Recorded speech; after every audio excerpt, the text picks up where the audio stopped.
What we're going to show you now is how to pull up on the right hand side in a safe and convenient place. Now this is along Tattenhoe Lane in West Bletchley, and they ask you to come to a stop on the right hand side near the prep school. Now the problem you've got down here is that although it's a 30-mile-an-hour road, it can get quite busy, and also choosing somewhere to stop on the right hand side sometimes can be quite awkward. The reason being, it's just not like a straight road where there's loads of opportunities to stop. You've got a bus stop on the right hand side. There's also zigzag lines near the school, and there's 2 sets of zigzag lines, so you are limited on places that you can stop. Also, because sometimes it can get fairly busy, you might have to find that you might have to stop in the centre of the road near the dashed lines, waiting for oncoming traffic to go past before moving over. So observation is really important, especially obviously if there's a car behind you. So the key thing is sometimes you just need to check your mirror, come off the gas, assess it, scan the road, give yourself a little bit of time to make that decision about what you're going to do. It's not about how quick you move over, it's about how safe you do it. So when it's safe to do so, drive on when you're ready.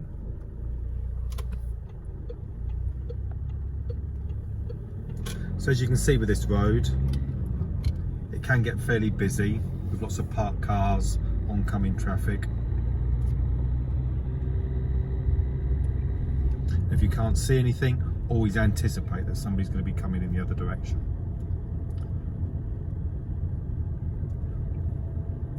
So as you get past the corner, as you can see, there's a learner on the right hand side already. The examiner will say to you, I'd like you to choose somewhere safe and convenient to stop on the right hand side of the road. So you check your mirror, you give your signal, you position yourself close to the centre of the road. Now as you can see, there is oncoming traffic. So we're going to slow down into first gear. Another quick check of that door mirror, maybe check over that blind spot over your right shoulder, and slowly moving over, position yourself parallel with the curb and close to the curb. But as you can see, there's another car coming along. What you don't want to be doing is moving towards this car as it's coming towards you.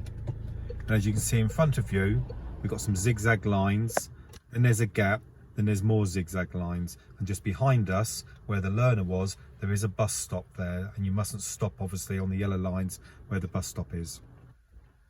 As you can see, there's a car park on the right hand side, so you don't want to get too close to the entrance. Depending on what time of the day it is, and if the kids are at school, sometimes it can get fairly busy along here. So it's important that when you're coming down this road, you come off the gas and give yourself a little bit of time to think about what you're going to do. So I'd now like you to reverse back approximately 2 car lengths. So the key thing is lots of observation. Now you can't sit here forever watching all the cars go by. At some point you are going to have to move. So the key thing is lots of observation, just slowly moving back, just keeping an eye on the cars around you, especially when they enter your bubble. So at the moment we can't get going because we've got a couple of cars coming towards us, but make sure you prepared the car. So you're into reverse, you're at the bite, you then start looking around. Make sure you're looking at that back window, make sure you remember where you started from. Now there's a van coming in the distance, but he is quite a distance from us, so he's not really going to affect us, but there is vehicles coming from behind us. So the key thing here is make sure you're controlling that clutch, making sure you're having a look at all the vehicles. If there's anybody coming towards you, just slow it down a little bit, but you don't always have to come to a stop. But also, as well as looking out that back window, making sure you're looking at the curb. Okay, then when you've come 2 car lengths, choose somewhere to stop.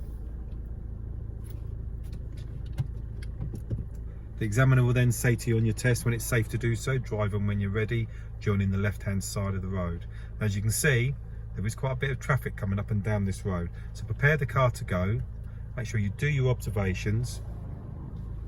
As soon as you see that there's a safe gap, give that left signal and try and get going as quick as you can.